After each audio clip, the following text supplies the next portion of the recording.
ছোটোবেলায় লাড্ডু চুরি করে কে কে খেয়েছিলেন? আসসালামু আলাইকুম দর্শক, নিয়ে এলাম লাড্ডুর কয়েকটি ভার্সন। ফ্রাই প্যানে দিয়ে দিলাম ঘি আর কয়েক প্রকারের বাদাম।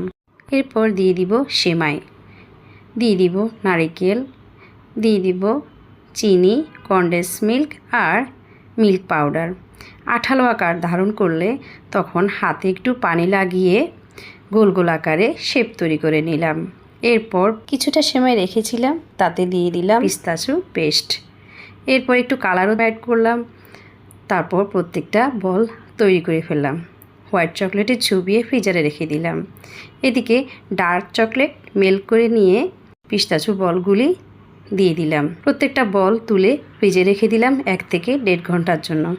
ব্যাস তৈরি হলো মজাদার সেমাইয়ের লাড্ডু। খেতে ভীষণ মজা, ছোটোবেলার ভাইবস নিয়ে আসবে। পিস্তাচু ক্রিম রেসিপিটা আমার চ্যানেলে দেওয়া আছে, আপনারা চাইলে দেখে নিতে পারেন।